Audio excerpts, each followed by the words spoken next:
let's go ahead and talk a little bit about your Utah football.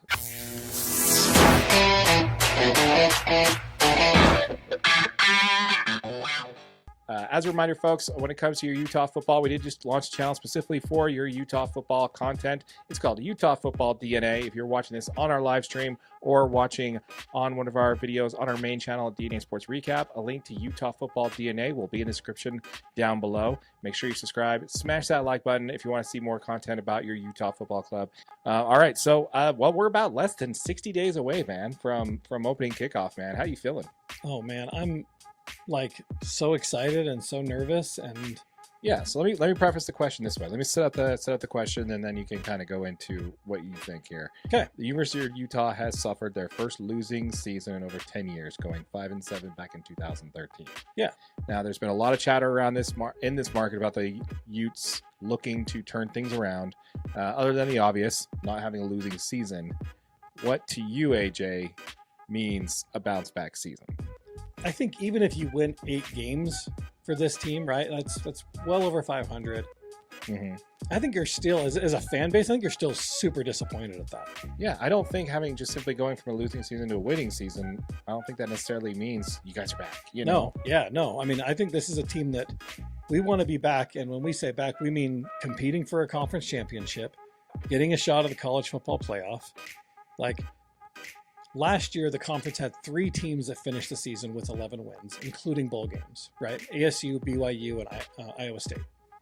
And then 4 teams that finished 7-2 in conference play, which was ASU, BYU, ISU, as well as Colorado. Those teams all finished 7-2 in conference play. If the Utes don't meet those marks, it's going to be very difficult for them to even have a shot at reaching the conference championship game. I think that is the spot, right? Like, the Utes got to come back in and be ready to start competing for a BIG-12 conference championship. Like, that is the mark for this season to even say it's been a successful season and it's been a bounce back season. That's where we were before. That's where we got to be. Okay, I like it. I'm gonna have to agree with you on that, man. I'm not really in a position where I think it's just okay to have a winning season if you're not really pushing it to that level where you're competing for a conference championship. We're not too far removed from winning the Pac-12 back-to-back years. Yeah, it's just, it wouldn't be good for that just to be good enough to come back. I think they need to not only be in a position to do so, but they got to put themselves, they don't necessarily have to be in the conference championship, but they've got to come down to like last week of the season, they're in the conversation. Yeah. Like if they win and the other team ahead of them loses. Yeah, even if it's a tiebreaker situation and we're in the running for the conference championship game and we lose it because our one loss was to a team that finished with the same record. Exactly. Yeah, hey, we're good, right? Right. We're competing. We're out there. We're in the race.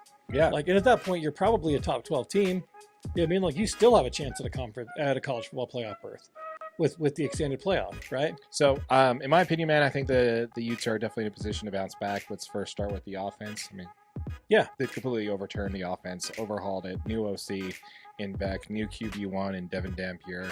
While you and I are both preaching temperament on expectations for this team, neither one of us are expecting Dampier to win the Heisman.